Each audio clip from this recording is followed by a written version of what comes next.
Objects of grief. When I was a boy, grief was a shrine of dead roses in the back of my mother's garage, each for a pet that died as I grew up. When my grandfather died, I had to look hard for something that wasn't a rose. Roses were for pets only.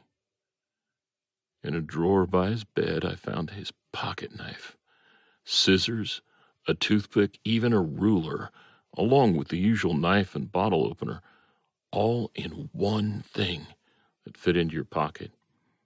I found a place for it in the middle of the shrine.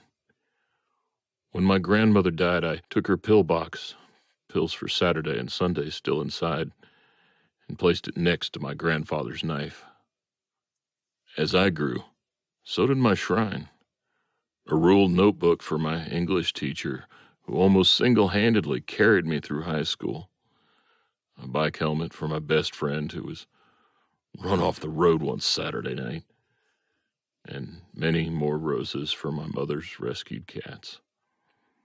And when my father died and Mom and I drove 400 miles to pack up all his things for a charity shop, I found a pair of glasses with a thick Buddy Holly frame in the pocket of his jacket. The shrine came with me when I moved out of my mother's house, and it followed me when I moved back in again when she got sick and couldn't get out of bed anymore.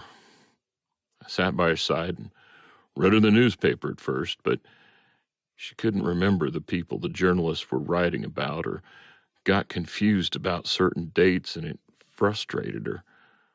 So I read her stories instead. Hansel and Gretel had always been our favorite.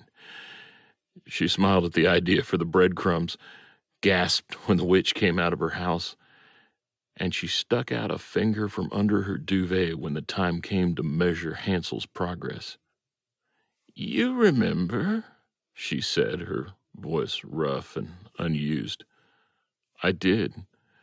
As a kid, she had read the same story to me many times. And when it came to the point of the witch measuring Hansel's finger, my mother reached out hers and demanded in a croaky witch voice, "Give us your finger, love."